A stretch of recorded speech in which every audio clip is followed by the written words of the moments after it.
Genesis chapter 31. So Jacob heard Laban's sons gossiping, saying, OMG, Jacob has taken all our dad's stuff, and now he's super rich and famous from it. And Jacob could totally tell that Laban wasn't vibing with him anymore, like he used to. Then the Lord was like, Jacob, babe, it's time to go back to your dad's land and your fam. Don't worry, I'll be with you. So Jacob was like, hey, Rachel and Leah, come out to the field, we need to chat. He was like, I can tell your dad is totally not into me anymore, but the God of my dad has had my back. You know I've worked so hard for your dad, right? But your dad has totally tricked me, changing my pay 10 times. But God didn't let him hurt me, so yay. Whenever he said, the speckled ones are your pay, then all the animals had speckled babies. And if he said, the striped ones are your pay, then all the animals had striped babies. It was totally wild. So, basically, God took away your dad's animals and gave them to me. Then, during mating season, I had this crazy dream. I saw rams jumping on the sheep, and they were all speckled, striped, and spotted. And the angel of God was all, Jacob. And I was like, OMG, here I am. And the angel said, look up. All the rams jumping on the sheep are speckled, striped, and spotted because I saw everything Laban did to you. Then God was like, I'm the God of Bethel, where you made that cool pillar and promised me stuff. Now get up and go back to your family. Then Rachel and Leah were like, do we even have anything left in our dad's house? It's like we're not even his daughters anymore. He sold us off and spent all the money. But hey, all the wealth God took from our dad is ours now, so whatever God told you to do, just do it. So Jacob was like, let's go. He got his sons and wives onto camels, and they hit the road. He packed up all his animals and stuff that he'd earned in Paddan Aram and started heading toward Canaan to see his dad, Isaac. Meanwhile, Laban was busy shearing his sheep, and Rachel totally stole her dad's idols. Jacob didn't even tell Laban he was leaving. He just dipped out secretly. So Jacob ran away with everything he had. He crossed the river and set off for the mountains of Gilead. 3 days later, someone told Laban, Yo, Jacob's totally gone. Laban freaked out and gathered his bros, chasing after Jacob for 7 days. They finally caught up with him in the mountains of Gilead. But God came to Laban in a dream and was like, you better be careful. Don't say anything good or bad to Jacob. So Laban caught up with Jacob, who had set up camp in the mountains. Laban and his crew camped nearby too. Then Laban was like, Dude, what's your deal? You ran off with my daughters like they were some prisoners or something.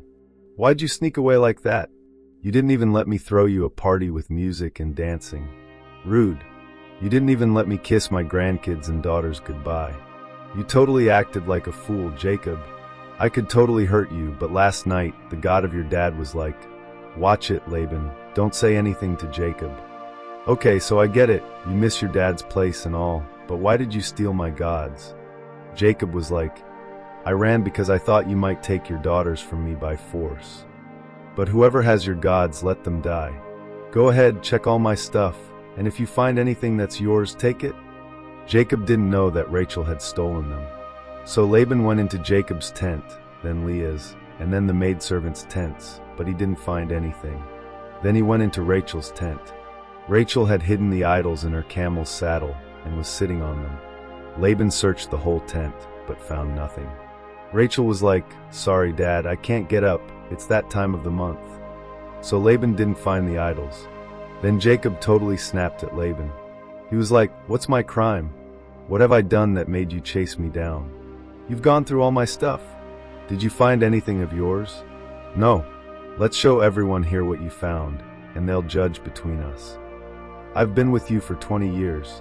Your sheep and goats never miscarried, and I never ate any of your rams.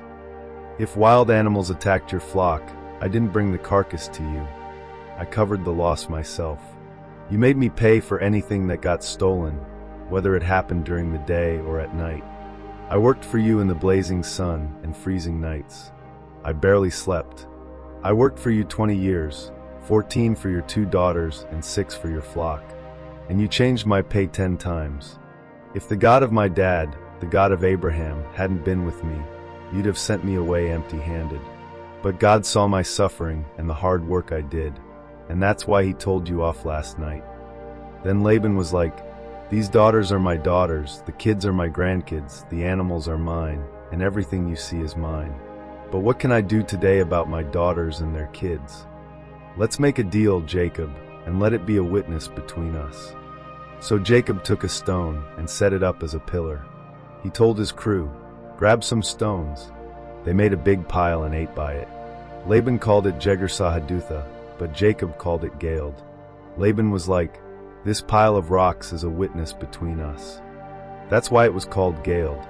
It was also called Mizpah because Laban said, "May the Lord watch over us when we're apart from each other. If you mistreat my daughters or marry other women, even if no one is around to see, remember, God is watching us." Then Laban was like, "Look at this pile of rocks and this pillar I've set between us. This pile is a witness, and this pillar is a witness that I won't cross this line to harm you, and you won't cross it to harm me. The God of Abraham and Nahor, the God of their ancestors, will judge between us." So Jacob swore by the God of his dad Isaac. Then Jacob offered a sacrifice on the mountain and invited everyone to eat. They ate and spent the night there. Early the next morning, Laban kissed his grandkids and daughters goodbye and blessed them. Then he left and went home. Genesis chapter 32. So Jacob was on his way, and OMG, angels of God showed up to meet him. And when Jacob saw them, he was all, "Whoa, this is totally God's squad." So he named the place Mahanaim. Then Jacob sent messengers to his bro Esau in the land of Seir, Edom. He was like, "This is what you're gonna say to my bro Esau. Yo, it's your boy Jacob. I've been hanging out with Laban until now. And by the way, I've got oxen, donkeys, flocks, servants, so I'm sending this message hoping you'll be cool with me." The messengers came back and were like, Esau is coming to meet you, and he's bringing 400 dudes with him." Jacob was totally freaking out, so he split up his crew, his flocks, herds, and camels into 2 groups. He was like, "Okay, if Esau attacks one group, at least the other group can get away." Then Jacob prayed, "O God of my grandpa Abraham and my dad Isaac, you told me to go back to my fam and that you'd be good to me, remember? I'm totally not worthy of all the kindness and truth you've shown me. I came here with just my staff, and now I've got 2 squads. Please save me from Esau, 'cause I'm totally scared he's gonna come and wipe me and my family out. You promised me, remember? You said I'd have so many descendants, like the sand on the beach, and no one could even count them." So Jacob spent the night there and picked out a gift for his bro Esau. He was like, "Okay, let's go with 200 goats, 20 billy goats, 200 ewes, 20 rams, 30 camels with their babies, 40 cows, 10 bulls, 20 donkeys, and 10 baby donkeys."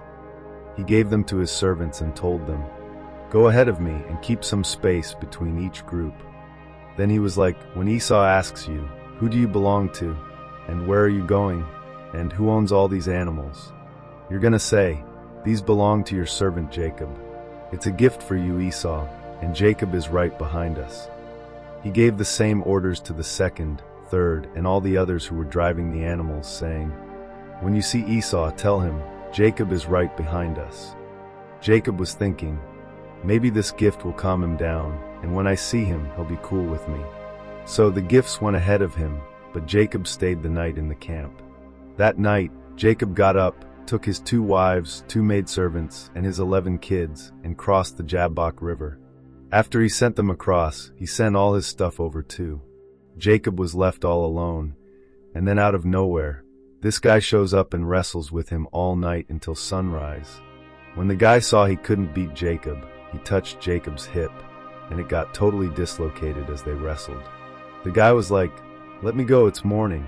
But Jacob was like, "No way. I won't let you go unless you bless me." The guy asked him, "What's your name?" And Jacob was like, It's Jacob." The guy said, "Not anymore. Your name's gonna be Israel now because you've struggled with God and with men and totally won." Then Jacob was like, "Okay, but what's your name?" The guy was like, "Why do you want to know my name?" And then he blessed him there. Jacob called the place Peniel, 'cause he was like, "OMG, I've seen God face to face, and I didn't die." As Jacob crossed over Peniel, the sun came up, and he was limping because of his hip. That's why the Israelites don't eat the tendon attached to the hip, because that's where the guy touched Jacob's hip, and it shrank or whatever. Genesis chapter 33. So Jacob looks up, and OMG, here comes Esau with 400 dudes. Jacob totally freaks and splits the kids up between Leah, Rachel, and the two handmaids. He puts the handmaids and their kids up front, then Leah and her kids next, and Rachel and Joseph way at the back super protected. Then Jacob goes ahead of everyone and bows down to the ground 7 times as he gets closer to Esau. But Esau runs over, hugs him, and they're crying and having a total bro moment. Esau looks around and is like, "Whoa, who are all these people with you?" And Jacob's all, "These are the kids God totally blessed me with."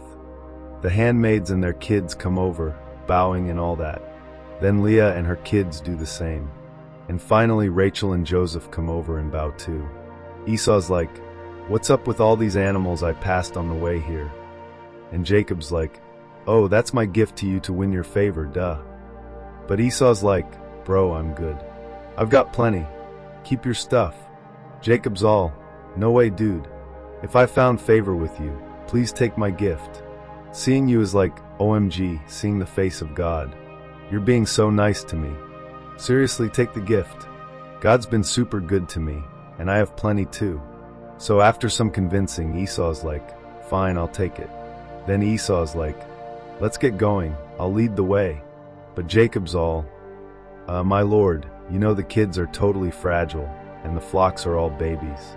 If we push them too hard, they'll all die.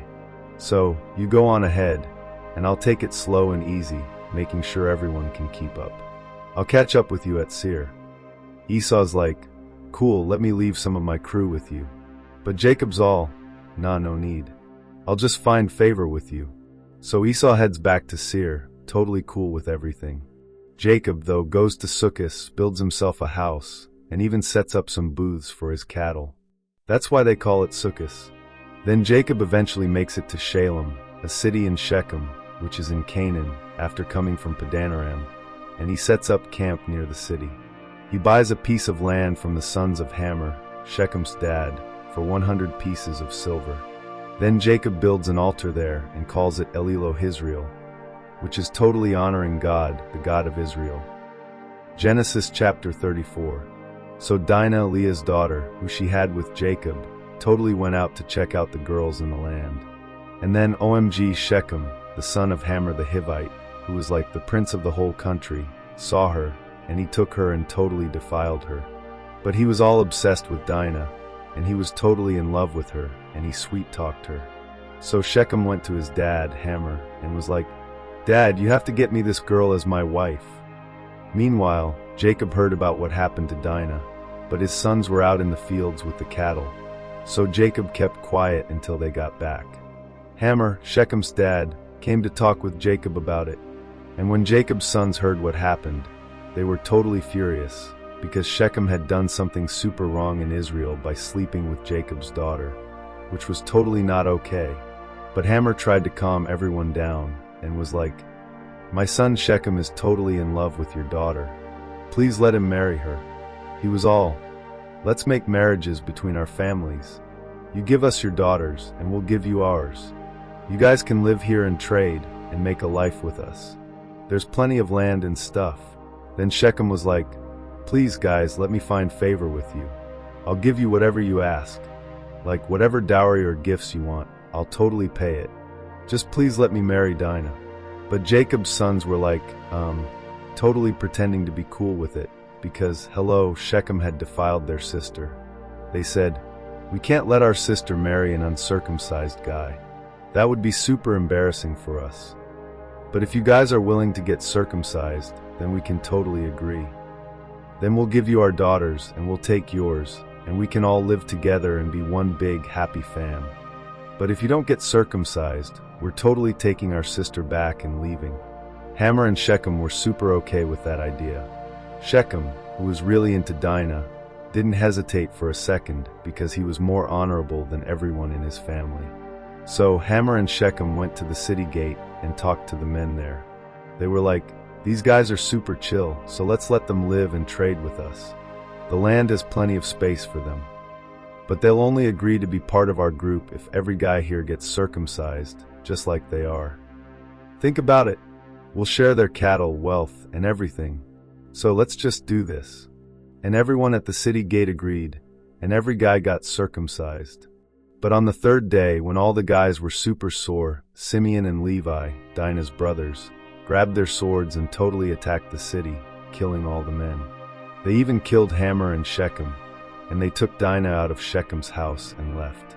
Then Jacob's other sons came in and totally looted the whole city because of what happened to Dinah. They took their sheep, cattle, donkeys, like everything in the city and the fields. They took all the valuables, the kids, and the women as captives and cleaned out the place. Then Jacob was, OMG guys, you've totally made me look bad to the people in the land, the Canaanites and Perizzites. Now we're super few in number, and they're gonna gang up on us and kill me and my family. But Simeon and Levi were all, should he treat our sister like she's some common harlot? No. Genesis chapter 35. So God totally said to Jacob, get up and go to Bethel and live there. Oh, and make an altar to me. 'Cause I totally appeared to you when you were running from Esau, your bro. Then Jacob told everyone in his squad, okay, guys, get rid of all those weird gods you've been hanging on to. Let's get clean and change outfits. We're heading to Bethel, and I'm gonna build an altar to God there. He's the one who totally answered me when I was freaking out, and he's been with me on this whole journey. So they gave Jacob all the random gods they had, plus all their earrings, and Jacob buried them under an oak tree by Shechem.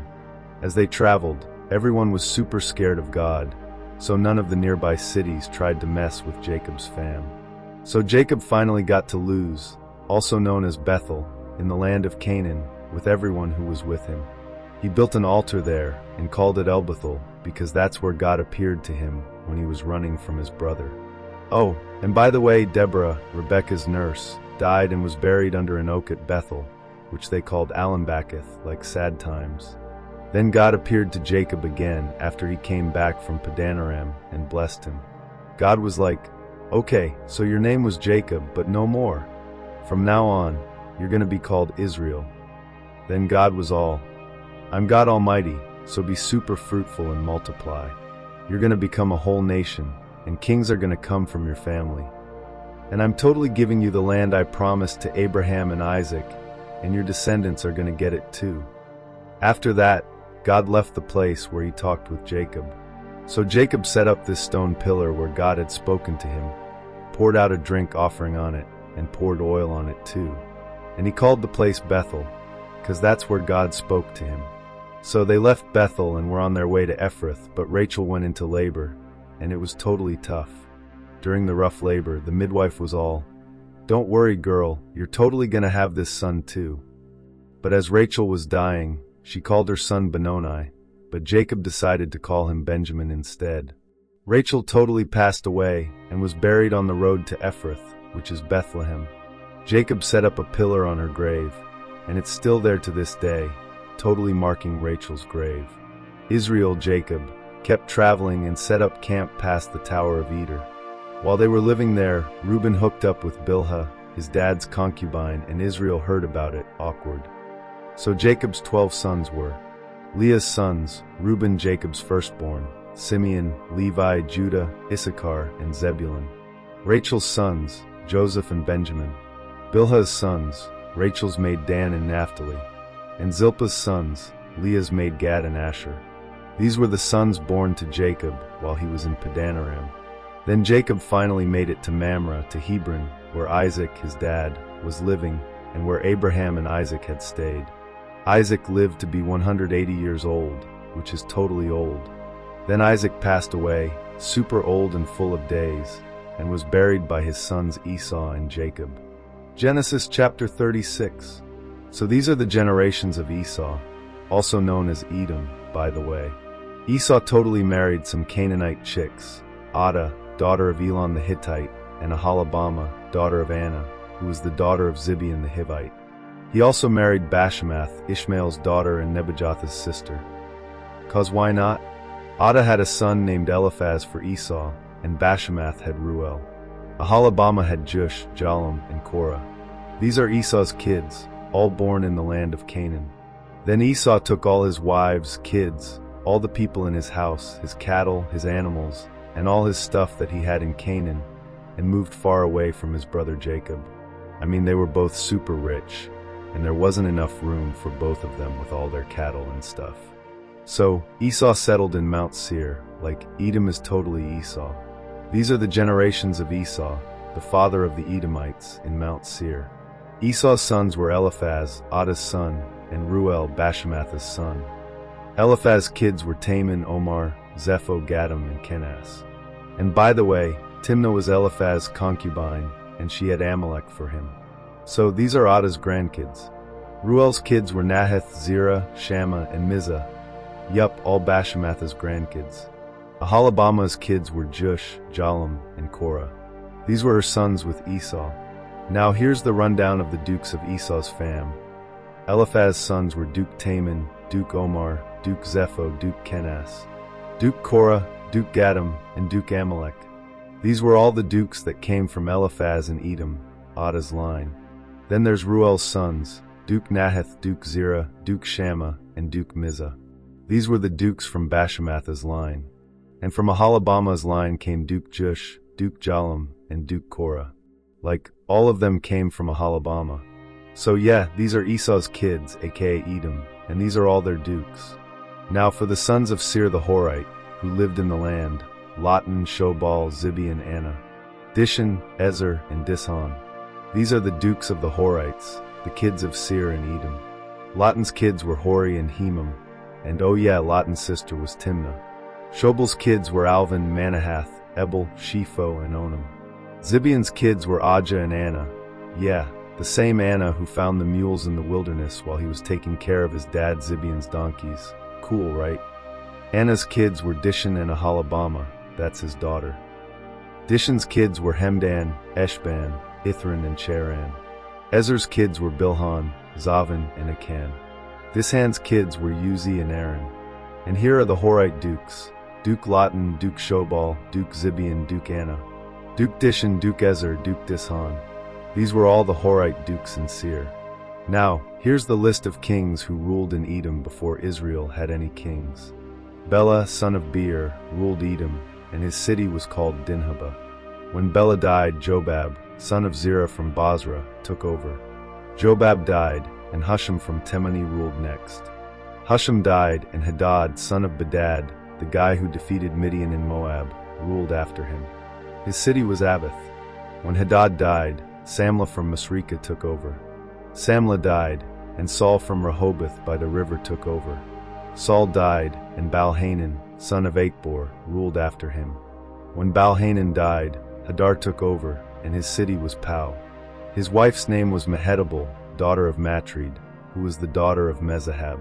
Now these are the names of the dukes that came from Esau, according to their families and where they lived: Duke Timnah, Duke Alva, Duke Jetheth, Duke Aholibama, Duke Elah, Duke Pinion, Duke Kenaz, Duke Taman, Duke Mibzer, Duke Magdiel, Duke Iram. These are all the dukes of Edom in the land they possessed. By the way, Esau is totally the father of the Edomites. Genesis chapter 37. So Jacob was living in the land where his dad had been a total foreigner, in Canaan. And here's the deal with Jacob's fam. Joseph was 17, and he was hanging out with his brothers, tending the flocks. And OMG, he totally tattled on his brothers, the ones from Bilhah and Zilpah for real. And Jacob, or Israel, whatever, loved Joseph the most, cause he was born when Jacob was super old. So he made him this totally fab coat of many colors. But when his brothers saw how much their dad loved Joseph more than them, they totally hated him and couldn't even talk to him nicely. Ugh, so much drama. Then Joseph had this dream, and he told his brothers, and they hated him even more, like if that was even possible. He was all, "Guys, listen to this totally crazy dream I had. We were binding sheaves in the field, and then my sheaf stood up straight, and all your sheaves bowed down to mine.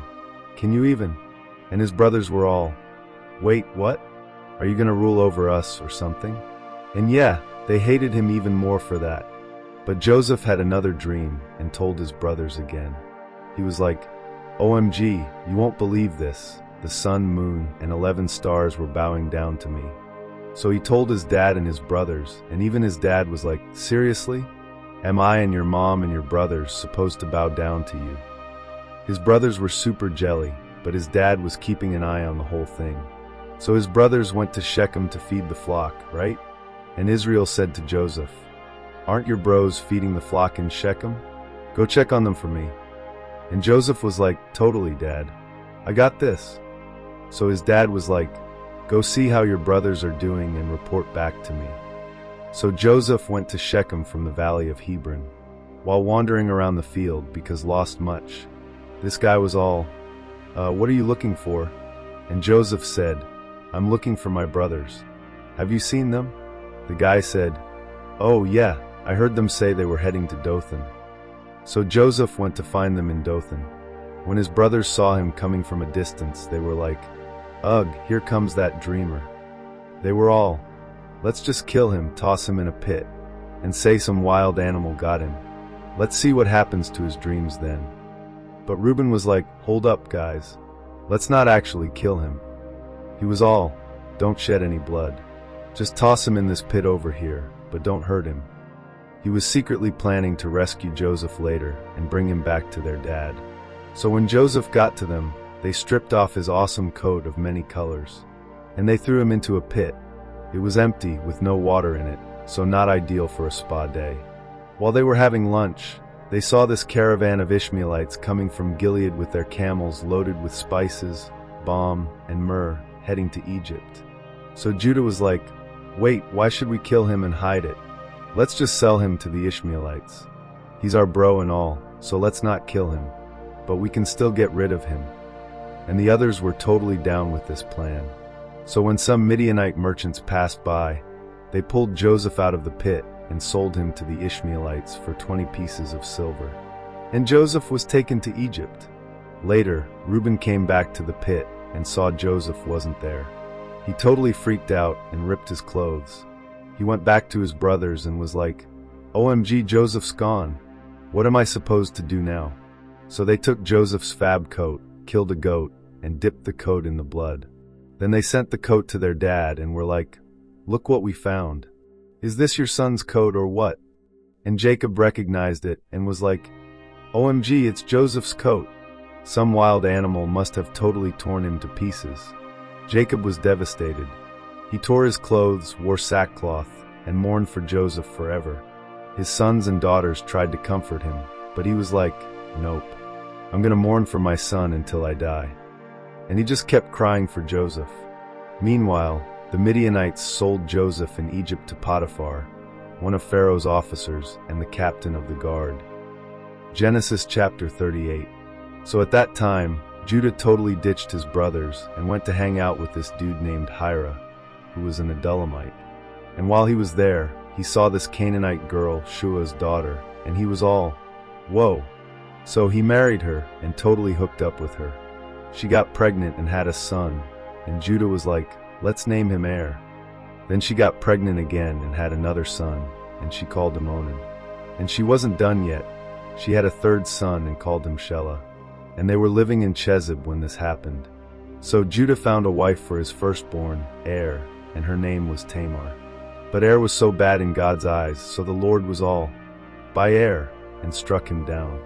Then Judah told Onan, hey, marry your brother's wife and have kids with her, so your brother's line doesn't totally vanish. But Onan was like, EW, no way. And when he went to sleep with her, he purposely didn't finish the job because, the kids wouldn't be his. And God was super not impressed with this move, so Onan was gone too. Then Judah said to Tamar, girl, just go chill at your dad's house as a widow until Shelah grows up, okay? But Judah was low-key worried Shelah might die too, like his brothers. So Tamar went and stayed with her dad. After a while, Judah's wife, Shua's daughter, passed away. Judah was super sad, but then he and his buddy Hira went to Timnath to shear some sheep. Tamar heard that her father-in-law was heading to Timnath, so she was like, time to make a move. She took off her widow clothes, threw on a veil, and sat at a spot on the way to Timnath, because she noticed Shelah was all grown up, but she still wasn't married to him. Judah saw her and thought, OMG, she's totally a prostitute, because she was wearing a veil and all. So he went up to her and was all, hey, can I be with you? He had no clue she was his daughter-in-law Avs. And she was like, sure, but what are you going to give me for it? Judah said, I'll send you a goat from my flock. And she was like, okay, but I need a guarantee until you send it. Judah was like, what kind of pledge? And she was all, your signet, bracelets, and staff, duh. So he handed them over, they hooked up, and she got pregnant. Afterward, she took off her veil, put her widow clothes back on, and went back to normal. Then Judah sent his buddy Hira with the goat to get his stuff back from the prostitute. But he couldn't find her anywhere.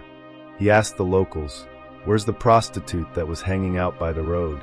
And they were like, there's no prostitute around here. So Hira went back to Judah and was all, I couldn't find her, and the locals say there's no prostitute there.